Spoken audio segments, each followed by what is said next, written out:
Hello, everyone.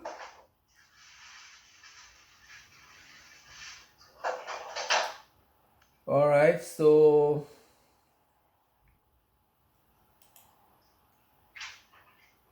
how many people are here this morning? All right, we're a good group.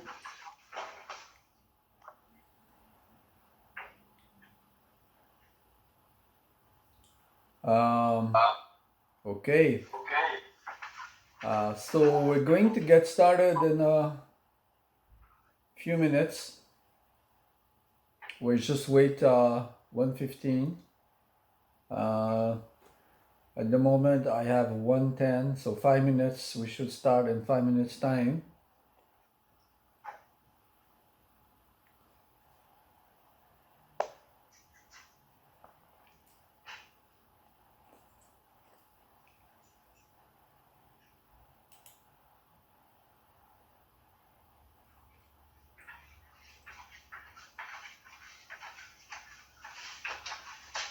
You have two classes the same time? Okay, so but I don't know. It's should be. I said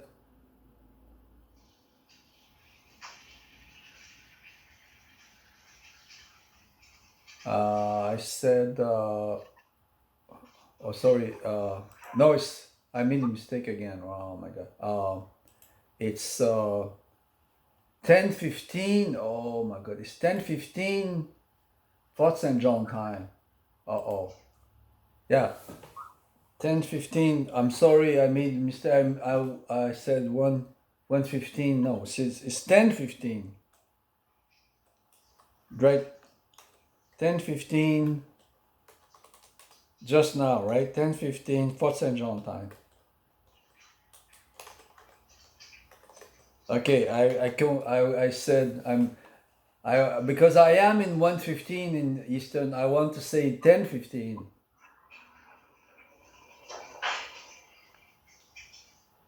right?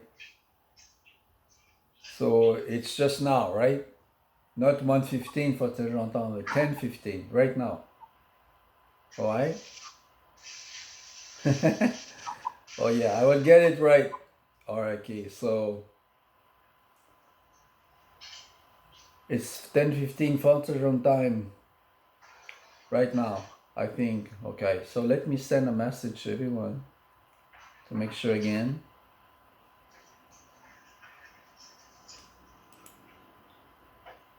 I've sent a message to everyone.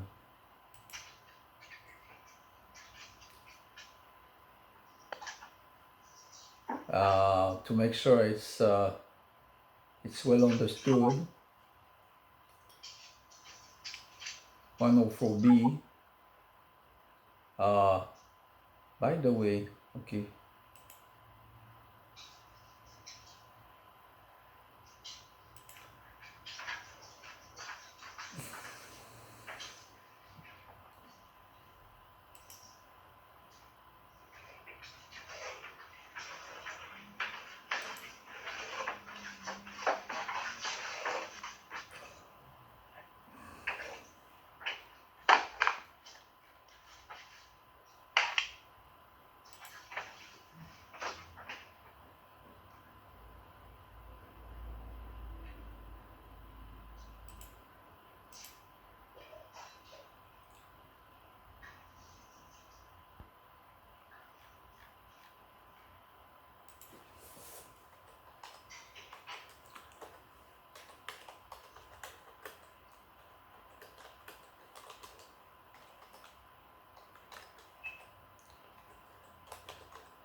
Okay, so I just confirmed by email to everyone. We're starting right now.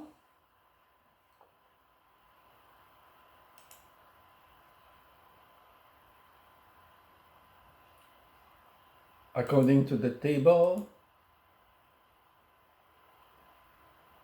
yes, 10:15, Mountain Time Zone. Okay. Not 10:45, 10:15. Right now, everybody here? Okay. So participant, I think we have a bunch of participants, right? Good. Okay. Okay. Good. Good. Good. Good. All right.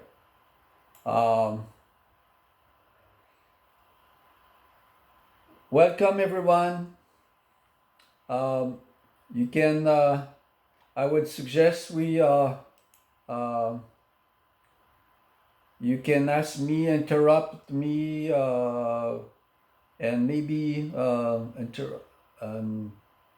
if you want, if you can send a message on the chat as well, whatever. I try my best, but it's difficult to focus on the chat when I'm lecturing. But you can interrupt me,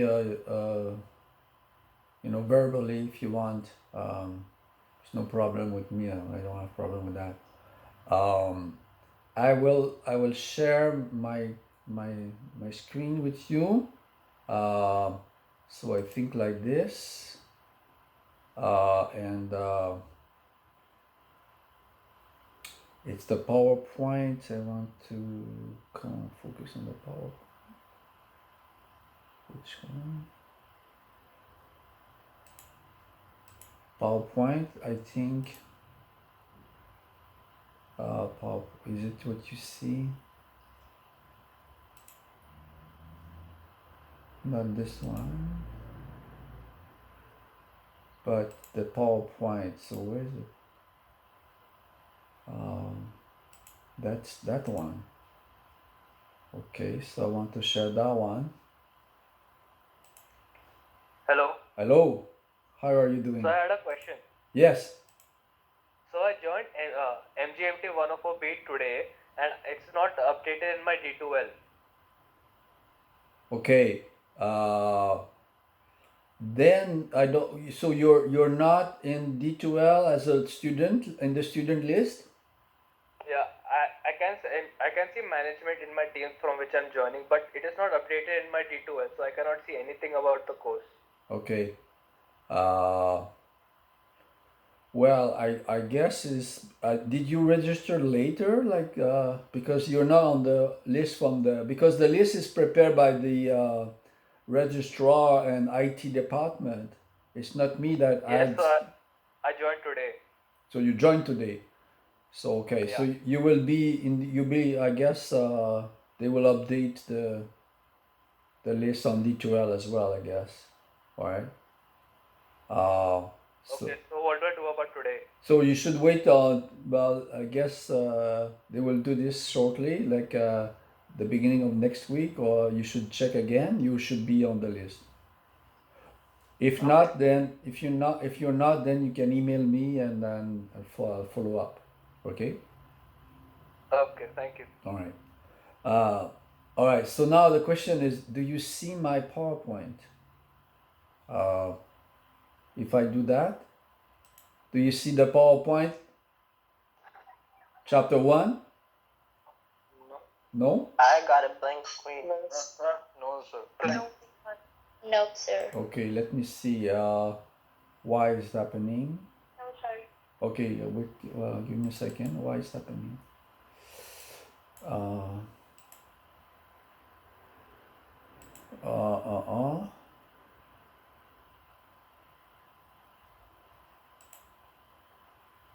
104. Normally, hide share option. Share content. I should share content. Okay, this one. Now, do you see it? Yes, no. Yes, sir. Okay, chapter 1, managing and management, right? Okay. I don't know what is what like that. So we have to reboot kind of every time. All right, so for every screen, I guess. Okay. So, welcome everyone. As I said last week, this week we are going to lecture shortly because I believe that on online courses, it's not like physical class, face to face classes. So, I guess it's more difficult for you to keep concentrate on a formal lecture. So, we you will have to do more work by yourself a bit. Nevertheless, I want to get in touch with you once a week and do some lecturing and answering your questions and even doing some exercise later. We'll do like exercises online again together. Okay, so sorry. The first chapter of a introduction course, obviously, at the beginning. Okay, before you can apply these theories and concept in kind of real situation, normally we will have to read and understand different principles and to, get some tools, to be able to analyze situations. But this being said, I would like to share with you something I found in uh, the news today, and then I will do this from time to time to illustrate how management theories applies in the real world. Okay, so and obviously managers, they make difficult decisions sometimes, and it's not always easy. And The goal normally for a CEO of a company is to maximize shareholders value, right? The value of the share. So this is the obsessions of major companies. When you are the CEO of a major company, for example, you want to maximize your profit. You want to maximize the value of the shares on the stockholder on the stock market. Sorry. And they do this different ways, right? So there are some, I would say, golden rules, but again, you have to remember they want to maximize the value on them of the shares, right? They want the price of the shares going up and up and up as much as they can, right? So this, you understand that. And the question is, how do you do that? Well, there are general rules, but they are not necessarily true all the time. It depends on the conditions of the market, and so it's a complex. If it was easy, everybody will be billionaires. So that's why it's not easy. And that's why not everyone is billionaire. But let me show you an example I found in the internet today, just to warm you up about decision making and the importance of management decision making. Today, a company, um, the world's top electric car battery business, moves toward IPO. IPO means initial public offering. In other words, the first time you will put your shares on the stock market, right? New York stock market, New York Stock Exchange, where investors can buy or sell your shares, right? So IPO is the first time initial public offering. Public means offering your shares to the whole public, right? So here's an interesting story I found this morning where a company, um, which is a South Korean company called LG Chems Limited, which is part of the famous LG companies. You know, these appliances, you might probably know LG. It's a conglomerate, huge corporation with many different unrelated businesses. Right? And one subsidiary of LG is called LG Chems, which is the petrochemicals business of LG, right? And this is huge LG, right? And even LG Chem is big, very big. And they have one business, and they produce battery for electric cars. Okay. Now, because LG Chem is big and having different type of businesses, the electric battery business of this company is kind of lost into the huge corporation with many activities which some of them are more or less profitable, okay, or less profitable than the electric vehicle battery business. So to maximize the value, they will separate that part of the business into a separate entity. You see, in other words, they will create another company with their shares, so you will be able to trade shares for only that industry of electric vehicle battery. Okay, you see what I mean? So in other words, they will put an entirely separate entity, a separate business, separate company, the electric battery business. Why they want to do that? Well, it's because they believe by doing so, they will the investors will recognize the potential of that electric battery business, and then the shares will have more value. Okay, so that's rare they do this. Normally it's the opposite, right? You merge companies to have synergy between different businesses, and now do the opposite, is to split the company in different entities. So I think this is a good example of decisions that are made. Okay, and it says that it will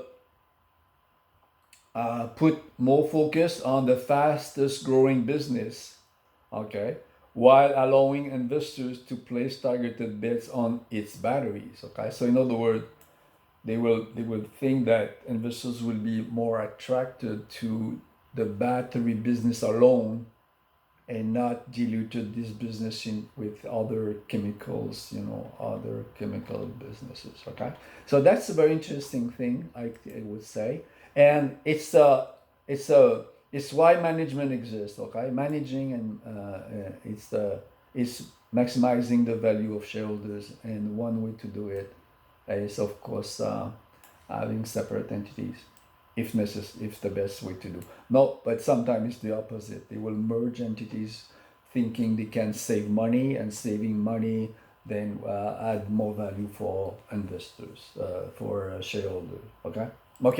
So to do that, of course, you need tools, you need theories and concept and methods. So that's what we're going to learn. Okay. Modern management allows us to put together resources and produce more effectively than, let's say, 100 years before or 200 years before. Okay. All right. So we want to use resources to achieve the goals, which is normally maximizing the value of the shareholders, of the investment. So we're going to look at all that. So I'm not going to read all this, but there are many aspects, there are many things to consider when you want to actually run a business effectively and maximize the value for the shareholders. Okay, and the basic thing is called the basic functions of management, which are planning, organizing, leading, and controlling. Okay, so this is something we're going to look at during this chapter, during the course, that chapter and the course, total course. So basically, during this course, we learn how to plan, how to organize, how to lead, and how to control a business. Okay, so this is what we do.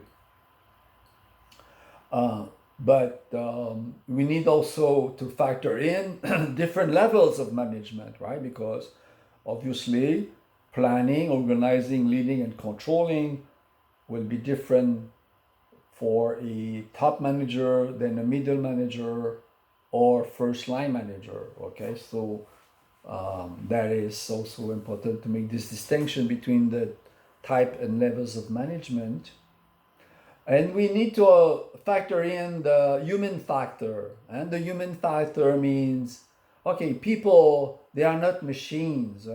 So managers must understand behavior, okay, of people. Manager, how as a manager you make decision. How do you behave, right? For example, how you react to feelings of others, how you react to risk, and how you deals with personal conflicts, and all that stuff is called behavior, right? Managerial behavior.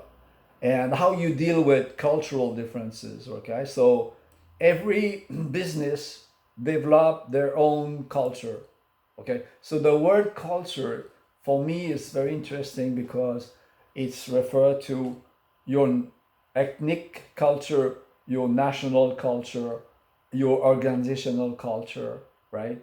And so we know that it's a very complex issue when you deal with cultural differences, and we will work on it. And of course, you need to have therefore managerial skills, right? So skills for actually planning. Are you a good planner? Are you a good organizer? Are you a good leader?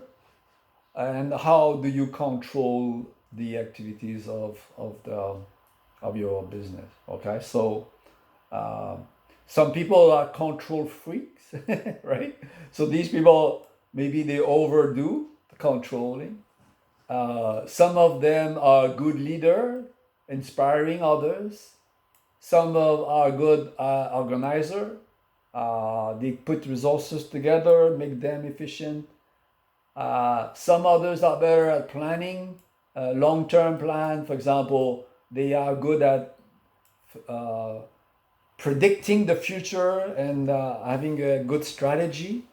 So planning is about the future, right? So if you are good at planning, you're good at uh, reading signs that tells you what will happen in the future, right? One guy that is famous for this is Warren Buffett. I don't know if you heard about him, but Warren Buffett was a guy who made the fortune. Uh, I guess is because he was able to read the future, what will happen in the future, and then he was able to make the proper investment um, based on his assessment of what will happen in the future, right? So which kind of business will be favored in the future, given the trends in the economy, for example, right? One of example of that I was striking Warren Buffett. Okay, as you may know, in the United States, they have this new technology. Well, we have it in Fort St. John, the fracking, right? The fracking industry, oil and gas, these new technologies of fracking. And Warren Buffett realized that if fracking is now make America the number one producer of oil and gas, and he saw that, well, they will need a lot of trains because in the middle of the United States there's no ocean, or have no access to ocean, so they will have to carry all these oils and gas with trains. So he invested in the train business. Okay, so that's an idea of what it is, planning. All right. So again, here we have these four functions of management, all right?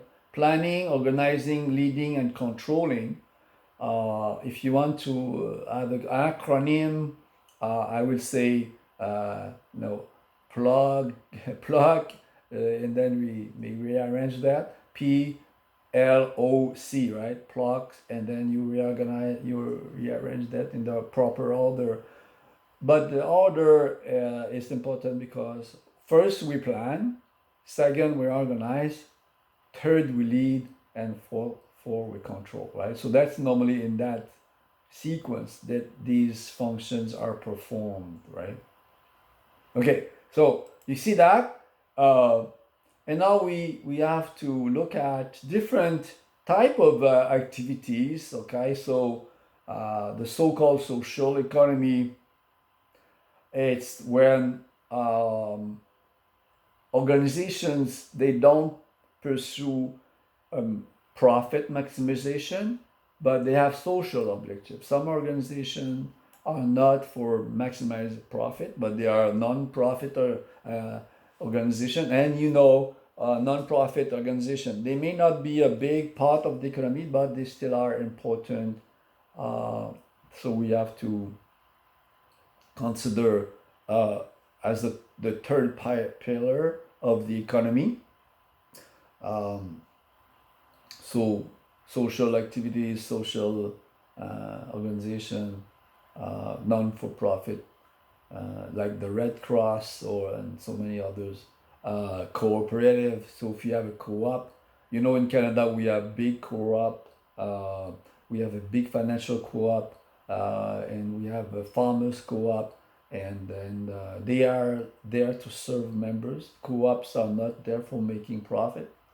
So that is an important part of the economy in Canada and elsewhere as well, but particularly in Canada. So non-for-profit charity, social enterprises, social venture, social purpose businesses, traditional business, where social impact is maximized on the left side and commercial impact on the right side of this continuum here. And when we mean commercial impact, well, basically we mean maximizing a profit. Okay, so you see that, and then we say that organizing assets, organizing means putting resources together, putting these resources together to achieve goals. And it includes people, machinery, raw materials, information, skills, and financial capital. All these are called resources. You put them together in a blend, in a proportion that will make the efficient and profitable.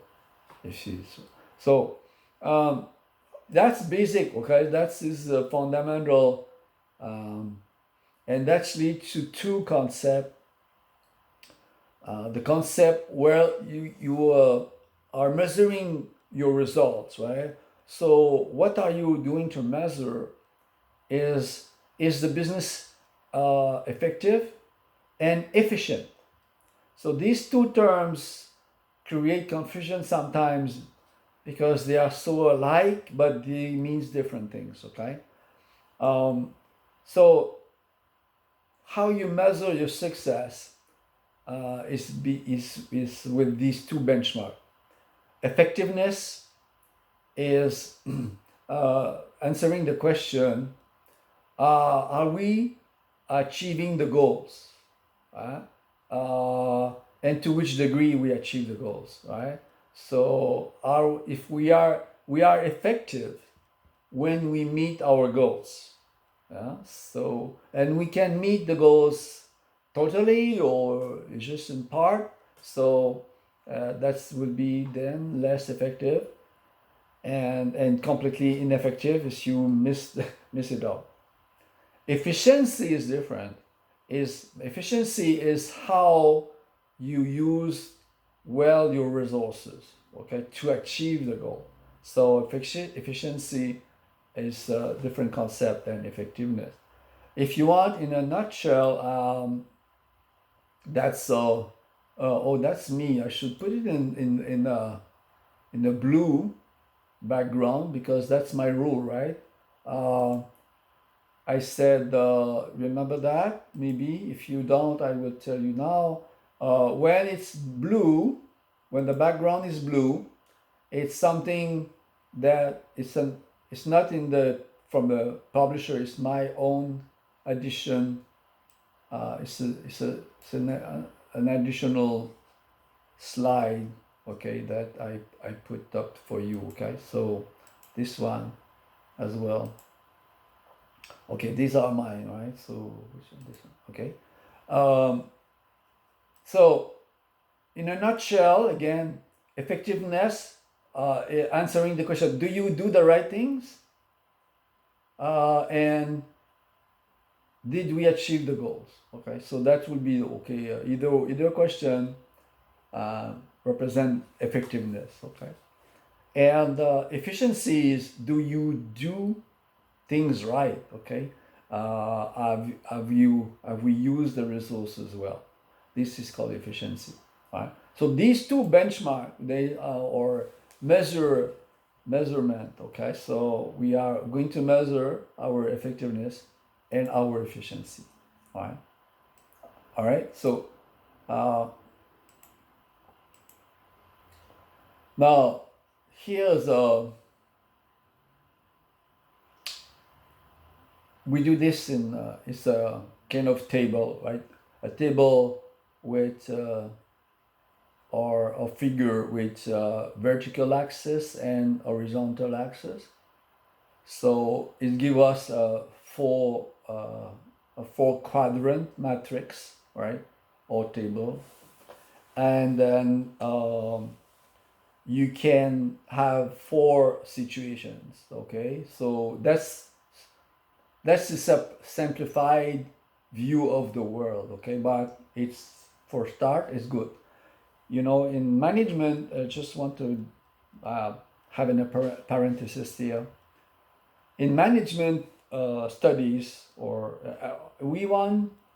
there is always a trade-off between a simple, easy to use tool that is incomplete and another tool which will be more comprehensive but will be more difficult to use. Okay, so when we simplify the reality, we have a model, and this model is simple, and that model includes only a few variables, and we do that on purpose. If it's good enough for making a right decision, then you don't want to have a more complex model. Okay, that's very important. Okay, and it's not only true in business. It's true for every science, every discipline. It's always a trade-off between exhaustive model and easy to use model. Okay, now you always reach for the more simple model that works. Okay, so that's I close the parenthesis. But here you have an example of a simple model. Okay, and it's good enough to make decision. Use it. Okay. And you see it's quite simple. You have two axes, effectiveness and efficiency, and two measurement, low or high for both, and then you have a model of situation, or when a manager can find himself or herself in, right? So I'm not going to read this, but you see four possibilities. Okay, high effectiveness and low efficiency, and okay. So obviously you want to be where you want to be. You want to be on the upper right side. Okay, where you are highly efficient and highly effective. Okay, choosing the right goals to pursue and make good use of resources to achieve these goals. Result is a product that customers want at a quality and price that they can afford. That's an example. Okay, so obviously you want to be over there on the that corner. Okay, simple but important. Okay, so when you look at management history, sorry, I have a problem now. I'm going to, sorry, I have to drink a bit. Excuse me. So, well, we move to the story of management to understand where we are, okay, right now. It's good to have a historical perspective because you can relate to what was in the past. It's how you will appreciate what you have now, what kind of theories and concept we have, and it didn't happen by luck, right? It was an incremental progress toward better and better theories and concept, and it's what we have now. And the first one to introduce the full managerial function was a French guy, Henri Fayol, in the late 1800s. Henri Fayol was the CEO of a large mining company in France, and he coined these four basic function. Okay, so we're still using it today, right? So still valid today. Okay, and you can see a description of this four function here. So what he's planning about is to choose the goals and courses of action to best achieve those goals. Now it seems maybe very broad and general to you and maybe meaningless, but I have to tell you something about that. And that's I think it's very important to never forget that is that's another principle in science in general for every science, not only for business, is that when you define something, a definition of any concept, you want that definition to be broad enough that you encompass the whole phenomenon. You don't want to be too specific, because if you are too specific, you refer to a particular situation and your concept is not applying to other situation where it should. So you want to have a broad definition that encompasses everything that you want to describe, and that's why its definitions sometimes are very broad and large, but they seems uh, so vague, but actually they're not vague. They are broad. That's different. Okay. And I'm referring especially here at the word courses of action. What does it mean, courses of action? Actually, it's all the activities that you're going to do to achieve your goals, right? So um, it can be, for example, your marketing plan, your financial plan, any decisions you make are that will help you to achieve these goals. Choosing the right people, selecting the your market, and so on. Organizing, controlling, leading. I want to read this for you. You can read. I don't want to read this. You have. I think we don't have time for that. You we should move on. Okay. So anyway we'll come back to this, because every chapter we have several, even more than one chapter covering these topics. So organizing, leading, and controlling, uh, and then we have chapters for this. We'll be back on that. Okay. And here you have slides explaining this. Okay. Planning is about goals, about course of actions. Courses of action is also called strategy. Okay, so determining your courses of action is is also called strategy, and and then there's another way to say this. Strategy is any means you take, decide to again reach your goal, right? So it's the how to.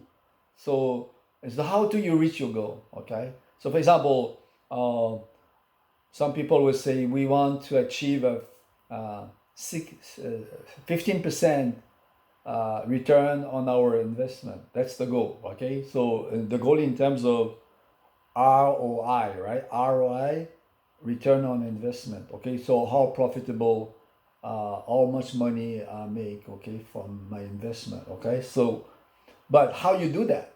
That will be your courses of action, right? How I can reach 15% return on my investment. So I have to make decision to do that.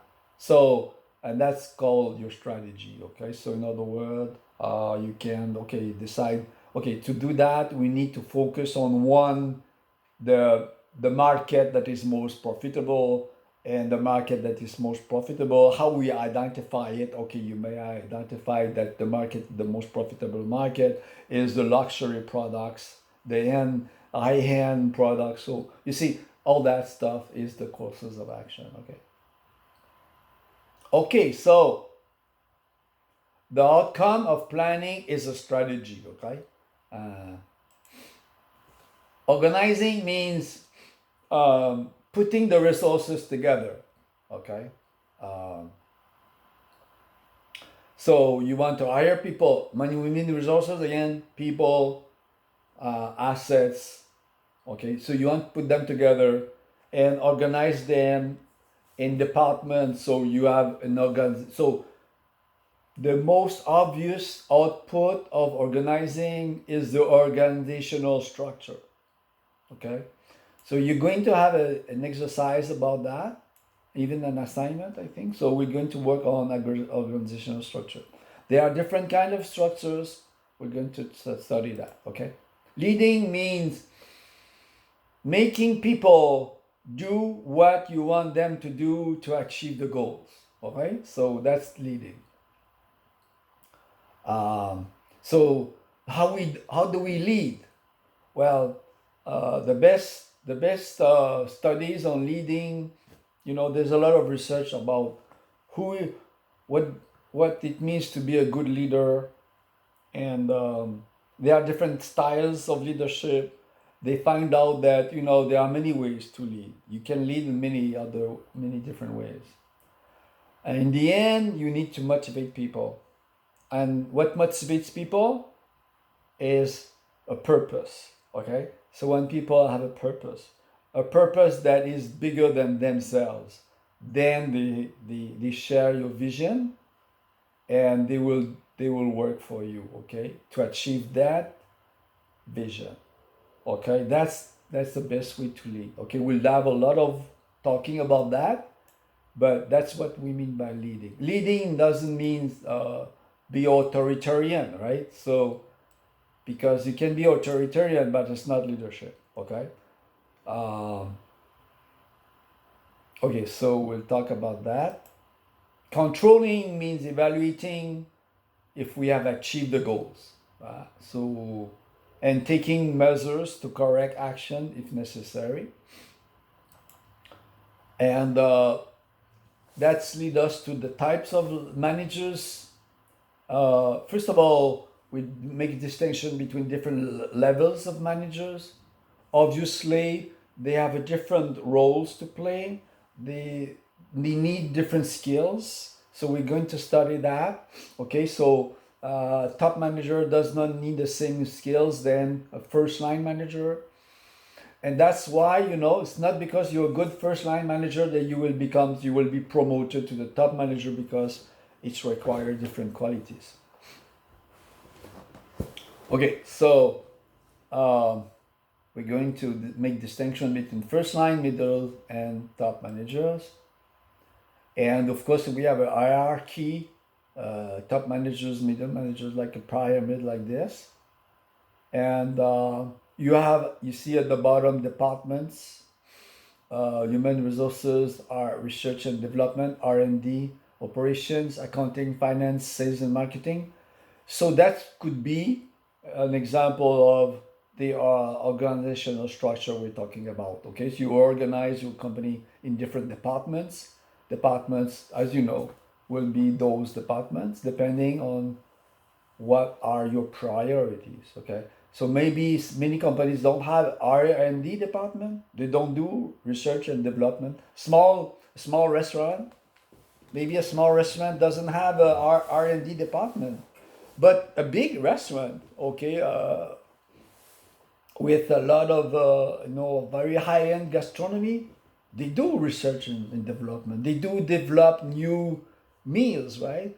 They do research about the combination of the best ingredients to make new dishes. Okay, so again, that's very interesting system here. So we have examples of uh, departments, how you organize, how you can organize your enterprise. Okay. Okay. Now, if you look at sorry again, managerial functions and time spent by different types of managers, you see this here. Top managers, middle managers, and first line managers, they don't use their times the same way. A top manager will spend more time planning and less time controlling. Right? For example, you see that. But the opposite for different for a first line manager. A first line manager will spend less time planning, but more time leading. Okay, because he is closer to the employees, so his role is more about leading than controlling. Okay, for example. Okay, restructuring. Okay, I'm not going to talk about all that because it's too much. Okay, but the most important stuff. Let me see what I want to talk about. Values. Okay, so values are important for a leader. Okay, so every organization has its own system of values. Okay, and values are related to culture in a way, attitude. But let's talk about values. And For example, I can tell you this. I was working for a company. I was responsible for the training of all managers of a life insurance company. And my job was to prepare and perform those training for the managers. There were 350 managers in that companies, and I was designing those training. The company was sold when I was hired. About 6 months later, the company was sold to another one, and the other one I worked. It just happened like this. It's amazing because the company that bought my employer, I worked for them as well before. So I knew from inside both companies. Okay, do two life insurance companies. Okay, when I heard the news that my former insurance companies will buy the one I was working at that time, I said to myself, "Oh my God, it won't work." you know, and the reason I was thinking that is because the values, the organizational culture of these two companies were very different.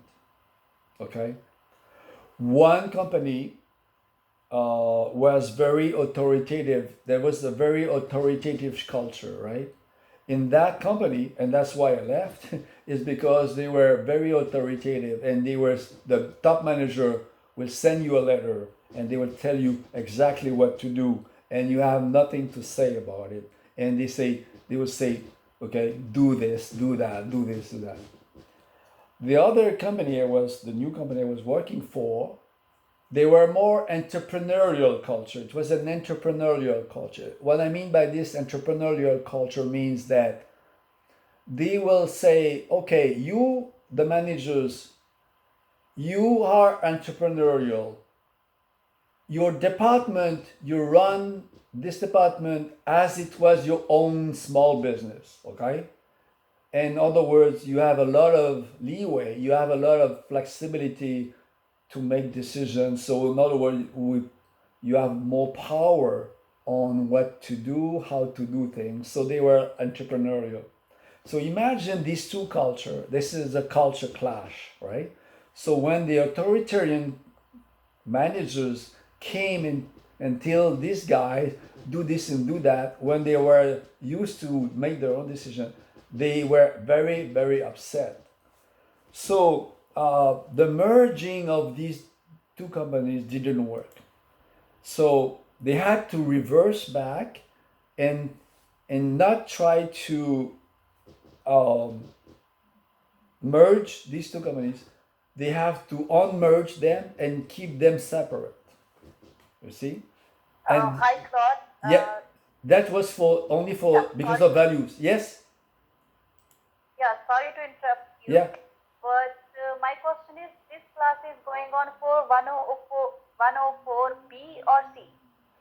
Oh, this is for actually. Well, normally this is the same content. This is in the same course. Okay. Yes. Now we have a set time for B because we are supposed to be in class, right? Face to face. The online class you want to join, you're welcome. Okay, so C, you're welcome to join, but you don't have to, or it's up to you. Okay, but it's the same course. Is it? It's the same one. Yeah, it's the same course, same content, same exam. The only difference is that, well, I don't know if everybody in C can join us at this time, right? Because I know that B, you are free at this time, but C, I don't know, maybe some of you are working, I don't know. So I was thinking about that just this morning. Actually, anybody can join, right? Yeah, because I am in C section. You are in and C. When I am in C. Okay. But I had not received any link to join it. So one of my classmates, he shared the link with me, so I joined. Yeah. And what I checked the whole time, Okay. the all slide was similar. So that's why I thought that I should ask to you that if we can Yeah. join, or is it for us, because all the things were same. Yeah. So it Yeah. would be beneficial if you can join, because Yeah. on the same time you Yeah, are so already yes. describing all the things. Yes. Yes. I hear you very well. Now, listen, it's maybe weird, but it's the first time I'm teaching of online, right? So there are many things that I need to learn, and there's many things I need to adjust for. Okay, so I just came to my mind that yeah, why not C can join us anytime in B as well, right? So Yes. yeah, that's why I didn't send an invitation for this class, okay? But I will do it for next time, okay? So I will invite everybody in group C to join our meeting of group B. No problem at all. But I don't know if they can. But if